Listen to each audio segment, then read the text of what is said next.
Oi, todo mundo. Espero que todos estejam bem. Estamos aqui já saindo da quarentena, né? Já até estou tirando a barba para tentar voltar à vida um pouco mais normal, né? E hoje, como a gente prometeu, a gente vai falar rapidamente, né? Dos 4 contextos em que a gente estuda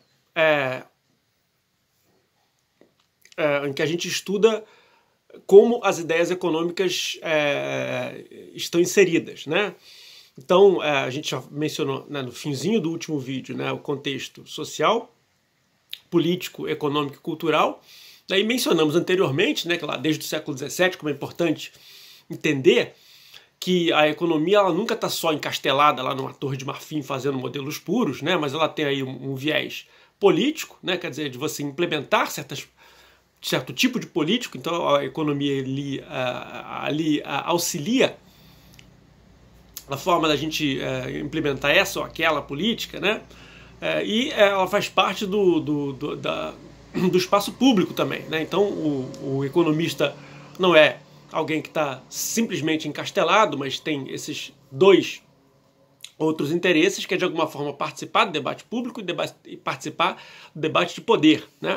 Então é por isso que a gente coloca aqui dentro daquela questão lá, desde o comecinho, né, que é a questão da especificidade histórica das ciências sociais, né? Quer dizer, o que a economia fala, né, ela tá de alguma forma relacionada a essas questões, né?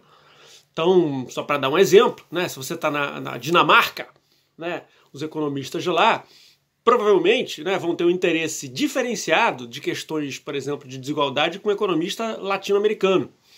Né? Por quê? Porque a questão da desigualdade provavelmente lá é muito menos acentuada ou é diferenciada a relação à desigualdade que a gente observa aqui na América Latina. Né? Então, o contexto social, político e econômico vai determinar o tipo de problema que vai ser estudado de alguma forma para o economista. O contexto da Alemanha pós Primeira Guerra, no começo dos anos 20, hiperinflação, vai ser muito diferente de ser estudado de um contexto de um país que está há décadas, o Japão, por exemplo, sem problema de inflação. Questões como hiperinflação vão ser estudadas de uma forma diferenciada num contexto social, político e econômico de hiperinflação do que um contexto onde não tem esse tipo de coisa, né? Então, é por isso que a gente fala um pouco das questões sociais, políticas, econômicas e culturais, para entender de que forma o discurso econômico vai se adaptando, vai se respondendo a demandas dessas áreas, né? Então, a gente já falou isso no caso brasileiro, né? No próximo encontro a gente vai falar do caso americano, norte-americano, com o aparecimento do Veblen, né? Mas, por enquanto, agora o que a gente vai ver é o que a gente comentou aqui, mais ou menos do comecinho do século XX até mais ou menos o comecinho dos anos 60, os fatores mais importantes aí desses pontos para que a gente insira nossa discussão nessa questão, né, nesses pontos. Então, do ponto de vista político, né, a gente vai rolar aqui 4 fatores. O primeiro são, evidentemente, as 2 guerras mundiais que mudam completamente o mapa geopolítico da Europa, mudam as fronteiras, caem grandes impérios, né? A Alemanha, no final da Segunda Guerra, fica dividida em 2. Então, as 2 grandes guerras são uma mudança geopolítica muito importante que vai determinar aí a forma como a gente vai discutir o poder, né? Então, quer dizer, as 2 guerras marcaram uma passagem do poder e das discussões econômicas da Europa para os Estados Unidos. A gente vai observar isso, evidentemente, né? A gente já falou da vez passada que um dos pontos do curso é entender, não à toa, né, o que acontece depois daquele período de passagem que a gente chamou de 1929 a 1948, com a publicação dos Foundations do Paul Samuelson. O que vai acontecer a partir dali. Então ali, depois de 2 guerras e uma Europa destruída, o centro do pensamento econômico e a forma de fazer economia vai para os Estados Unidos. Então, as 2 grandes guerras têm uma mudança que não é só geopolítica, mas é uma mudança também do centro de produção do conhecimento econômico, né? A segunda, que também vai ter muito ligada à questão econômica, de como é que a gente vai pensar, vai ser as duas grandes revoluções comunistas, né, do começo da Rússia em 17, que depois vai virar a União das Repúblicas Socialistas Soviéticas, e a China em 49, né, 1949. São países de extensão territorial muito grande, populações muito grandes, e que vão colocar em pauta a questão aí dos limites do mercado e dos limites da intervenção, ou colocando em outras palavras, né, como foi muito discutido no século XX, o debate de intervenção versus livre mercado, ou planejamento versus livre mercado. Então, essas duas revoltas muito importantes, né, e os problemas sociais que a gente vai ver daqui a pouco que elas geraram, vai ser muito importante para entender o que está acontecendo aí no pensamento econômico nessa questão aí, né? O terceiro ponto é a Guerra Fria, né, que vai durar aí de 1945 até o fim da União Soviética, em 1990, mas ela já está bem distendida aí, ela começa a ser distendida com Khrushchev, depois o Gorbachev vai dar uma maciada nela, e o fim, a queda do Muro de Berlim e a queda da União Soviética em 1990 aí vão selar essa discussão, né? E aí a Guerra Fria também vai ser importante porque questões que a gente vai ver isso aqui de como planejar, né? O que estudar, né? Por exemplo, a teoria dos jogos, ela vai estar criada no contexto da Guerra Fria, no contexto de militarização do pensamento econômico, né? Principalmente no que a gente chama de RAND Foundation, né? Research and Development. A gente vai falar um pouco disso, né? Mas a ideia do John Nash, né? Da teoria dos jogos, vai surgir aí dentro do contexto da Guerra Fria. Então, mais uma vez aí, sem entender a Guerra Fria, a gente não entende como é que se desenvolve, os princípios que se desenvolvem aí a teoria dos jogos também, né? E por fim, o fim do colonialismo, né? Que vão colocar em pauta. Quer dizer, a gente se lembra que durante todo o século XIX você vai ter um neocolonialismo, né, com a Europa conquistando aí colônias na Ásia e na África. Isso vai ser contestado no final do século XIX, início do século XX para a Alemanha, vai ser inclusive um dos motivos que vai levar à Primeira e à Segunda Guerra, né? Depois. E aí você tem mais uma vez a questão do pensamento econômico vai ser alterada, porque uma vez que você deixa de ser colônia, como é que você vai se desenvolver, né? E aí a questão do desenvolvimento passa a ser recolocada no mapa, né? E aí para nós, aqui na América Latina, isso vai ser importante através da CEPAL, como a gente já falou, e aí você vai ter pela primeira vez aqui na América Latina a ideia de um desenvolvimento original e que tem o objetivo de ser uma contribuição original ao pensamento econômico, tal como ele surgiu no final do século XVIII na Inglaterra, né?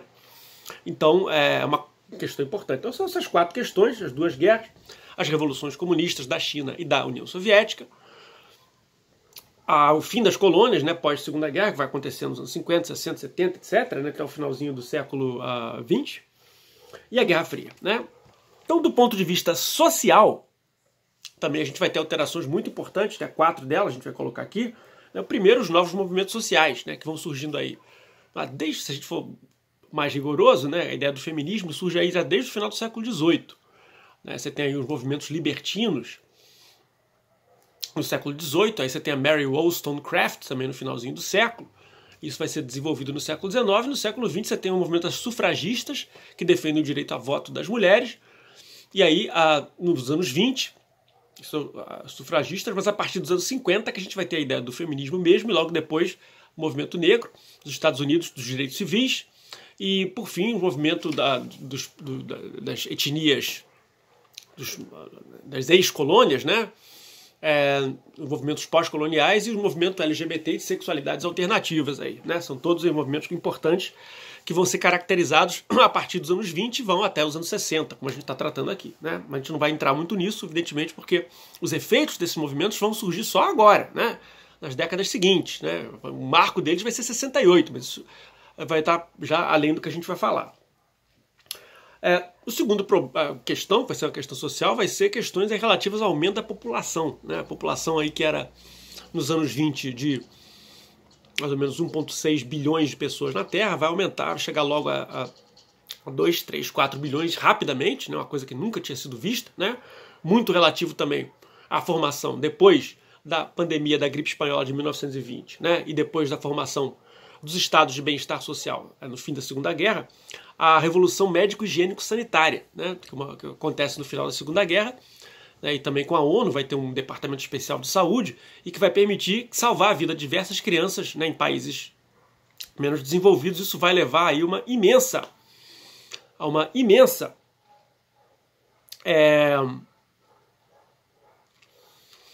aumento da população, né? Isso aí vai levar, depois dos anos 60, 70, 80, etc., a problemas migratórios também, que a gente não vai falar, mas aí o crescimento da população envolve aí questões de como gerir, né, populações muito grandes e conflitos que evidentemente surgem com o crescimento da população, né? E com o que a gente está comentando aqui, os movimentos migratórios que se aceleram no final do século XX. Né? Então aí a economia também vai ser utilizada, né? A gente vai ter a ideia de focalização, de focos, e de usar o arcabouço do Robbins, Lionel Robbins, que a gente vai estudar aqui, que ele fez junto com o Ludwig von Mises, né, da ideia da economia como uma ciência que estuda a alocação. Isso é do Robbins, né, não é do Mises, né, mas o Robbins ele cita bastante o Mises no seu texto de 32, a economia como a ciência da alocação de recursos escassos para fins alternativos, como a gente já comentou, né? Então, o terceiro problema, que vem com a aumento das populações também, vai ser o problema das grandes fomes, que também vai estar inserido na questão do problema do planejamento, né? Quer dizer, assim que você tem a Revolução Comunista na União Soviética, você tem grande fome na Ucrânia, né? E a ideia do grande salto adiante do Mao Tse-tung na China também, nos anos 50, finalzinho dos anos 50, gera problemas de milhões, dezenas de milhões de mortos, né? Então isso aí, obviamente, joga lenha na fogueira para aqueles que são contrários à ideia de planejamento, né? A ideia de que a ideia de planejar gera, na verdade, um descontrole e mortes generalizadas. Né? Então, o problema das fomes que vai acontecer, isso aí vai ganhar um escopo, digamos, mais global a partir dos anos 60, né? Que aí a gente já vai ter a televisão. Isso vai ser o quarto ponto que a gente quer falar, né? Que na verdade do ponto de vista social, a gente vai ter a possibilidade de entrar em contato visual e imediato com as informações que a gente chama hoje de ao vivo, né? Na hora que está acontecendo, né? E isso vai ter um impacto também nas fomes, né? Que, principalmente na guerra da Etiópia, na época, desculpa, não era Etiópia, era o que se chama a guerra problema de Biafra, a fome de Biafra. Se eu não me engano, na Nigéria, no final dos anos 60, vai gerar aí pela primeira vez uma comoção mundial, porque chegam as fotos, né, são transmitidas pela televisão, as imagens das crianças famintas, né? Então isso aí gera uma espécie de rede global afetiva, né, onde você consegue ver, enxergar a fome de uma maneira que você nunca tinha visto antes.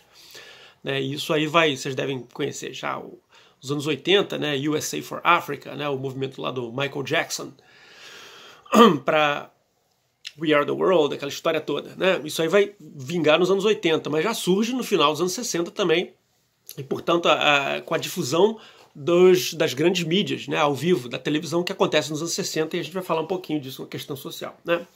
Terceiro, só para a gente lembrar que, então, social, a gente vai ter o aumento da população, os novos movimentos sociais, né, os problemas das grandes fomes aí que vão acontecer, não só na China ou na Rússia, mas também na Índia.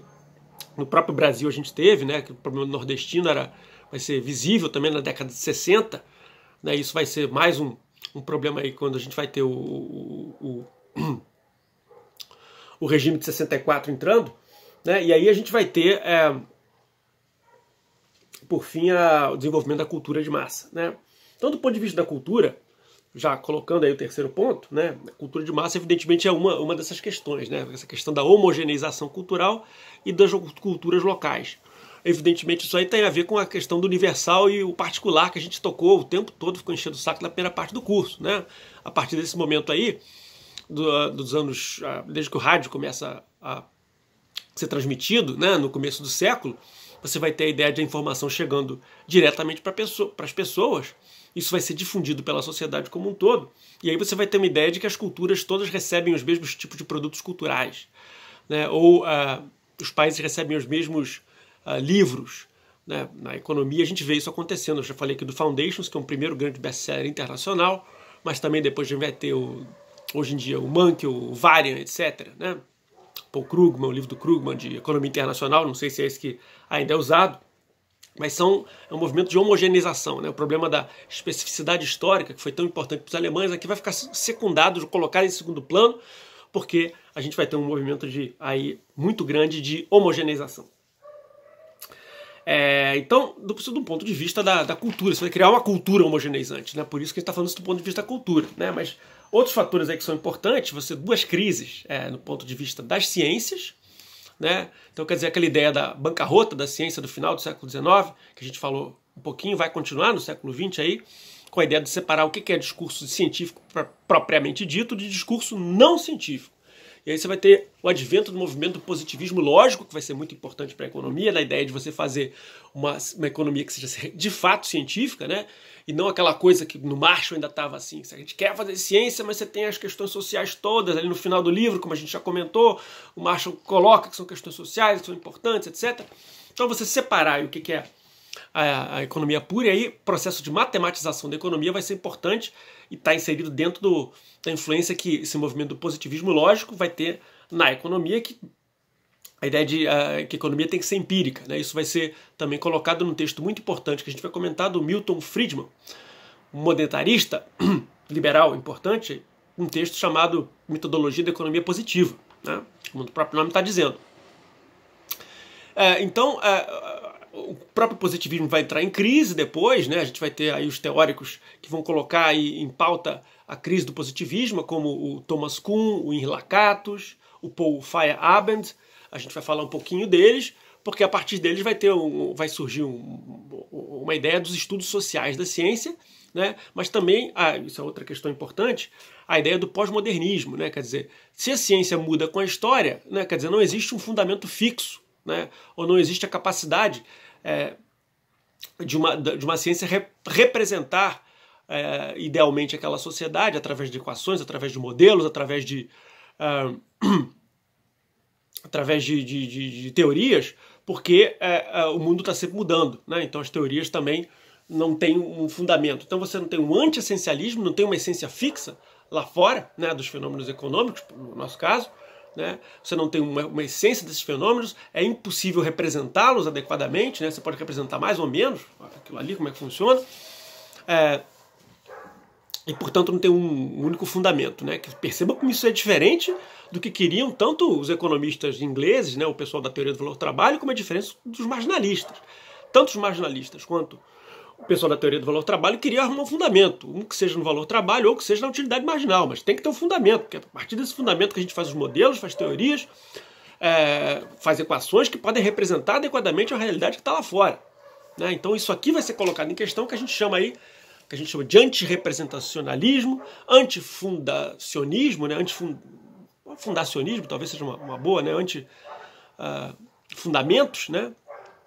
Antifundamentalismo fica esquisito, né? Mas é o fundamento no sentido de que tem uma base, uma âncora que vai conseguir explicar toda a diversidade do mundo, como por exemplo a utilidade marginal, né?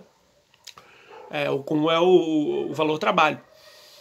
E antirrepresentacionalismo, quer dizer, a gente não tem a possibilidade de representar adequadamente aquilo ali, né? Então o terceiro ponto aí, né? Quer dizer, o segundo ponto, aliás, né? Que vem aí dessas críticas, né? O terceiro ponto tem a ver também, vai ser três movimentos filosóficos europeus aí muito importantes, né? O existencialismo, a fenomenologia e o estruturalismo, que vão bater no pensamento econômico também. O estruturalismo diretamente na CEPAL, no trabalho que a gente chama de método histórico-estrutural dos cepalinos e do Celso Furtado em particular, né? Que a gente não vai tratar no curso, mas a gente tem que falar de como isso tem um impacto, né? Quer dizer, uma questão filosófica que surge lá na linguística, passa para a antropologia e vai acabar batendo na economia também, principalmente para nós. A fenomenologia vai bater na economia via os estudos de um economista austríaco chamado Alfred Schütz, que vai participar do Círculo Mises de discussão dos fenômenos econômicos, né? E aí vai ter uma vertente austríaca de economia que é fenomenológica, influenciada pelo Schütz, né? Também é muito pouco conhecida hoje, mas tem a sua influência, principalmente no começo do século XX, como a gente está discutindo aqui, né? Nos anos 20, 30, isso aí tudo vai ser colocado em pauta e depois ela vai continuar sendo importante em outras ciências humanas, mas na economia ela vai ser minoritária, bem minoritária, na verdade, hoje em dia. Até inclusive entre os austríacos. Por fim, o existencialismo, embora não tenha uma influência direta na economia, ele vai colocar em pauta os problemas de como a gente critica a ideia do homem econômico, né? Quer dizer, com as feministas isso já vai estar presente, né? As feministas vai ter hoje em dia um movimento de economia feminista, né? Feminist economics, então isso é importante. Vocês vejam que não é tem uma influência direta, portanto, essa questão sobre a economia, né? Quando a gente fala de homem econômico, a feminista já olha, peraí, como assim, né? E aí, como diz que o cara é racional, tem informação perfeita, etc., capacidade de processar informações, isso tudo vai ser posto em pauta, tanto pelas economistas feministas, quanto não diretamente aí, pelo existencialismo, vai ser colocado aí em pauta a possibilidade e o vazio que caracteriza o sujeito humano, né? Então não é uma racionalidade, não é a capacidade de entender o mundo a partir de um fundamento fixo, de uma representação, de uma essência, né? Quer dizer, no fundo você tem um vazio existencial, né? A gente não vai falar disso aqui, mas bate de alguma maneira, não diretamente, não vai ter nenhuma teoria econômica que trate disso, claro, né? Mas vai ter essas críticas, vão acabar batendo, né? No ambiente cultural em que isso viceja, vai bater nas críticas aos modelos tradicionais da economia baseada no agente econômico racional, que é caracterizado por informações, que é capaz de projetar informações, etc., né? Então eu acho que é isso, né? Quer dizer, a questão da crise da ciência, a filosofia, a influência da cultura, a cultura de massa do processo de homogeneização do pensamento, né? Embate universal particular, e o pós-moderno, né? Que vai começar aí nos anos 50, né? Então a gente vai começar um pouquinho a ver isso, né? Falar, mas isso não vai entrar muito diretamente, né? Então vimos aí política, sociedade, cultura, por fim economia, né? Para a gente finalizando aqui, os eventos econômicos mais importantes são 4 também, né? A gente pode colocar aqui. O primeiro, claro, evidentemente, talvez o exemplo mais importante, a Grande Depressão de 29, né? Aí que vai ter efeitos enormes, vai gerar a ascensão do nazismo, por um lado, que também é outra questão importantíssima do ponto de vista político e social, né?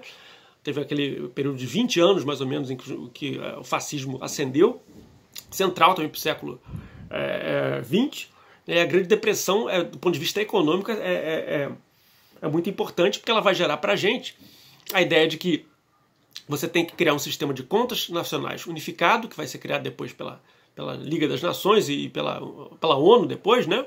Esse sistema de contas nacionais vai permitir a gente calcular o PIB e calcular o índice de desemprego, vai permitir a gente controlar através do estado de bem-estar que existia só em sementinha, né, como a gente já falou, entre os Schmoller, Adolf Wagner e outros economistas alemães da escola histórica alemã que insistiam muito nessa ideia de você formar um sistema de proteção que não deixasse os trabalhadores aí a fim de ir para o comunismo, né? Então aí você cria um estado de bem-estar que vai se difundir principalmente pela Europa ocidental em formas diferentes, né? Vocês podem estudar isso com o Fábio Waltenberg, né? Se ele estiver dando aula a respeito, quais tipos de estado de bem-estar vão surgir, mas também isso vai ser implantado de alguma forma, em maneiras diferentes, no Japão, nos Estados Unidos e em outros países, né?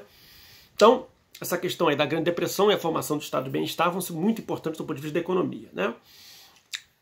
Então, o estado de bem-estar vai gerar aí também o segundo fenômeno importante, que são os 30 anos gloriosos, né, que vai ser um período de pleno emprego, a inflação controlada e desenvolvimento econômico generalizado, principalmente nos países desenvolvidos, enquanto que aqui no Sul, né, digamos assim, né, vai ser a ideia do desenvolvimentismo que vem com a base de uma economia estruturalista, que vai vigorar, né?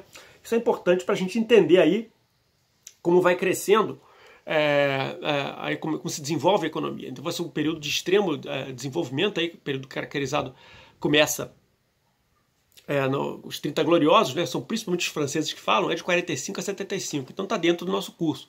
E para a gente, né, a ideia de desenvolvimentismo vai surgir a partir do Vargas, do Brasil, né, não nessa forma ainda, 1930, né, mas vai ganhar impulso aí a partir da formação da CEPAL em 47, 48, se eu não me engano, né, então vai bater aí no que a gente está vendo do curso sendo importante, né?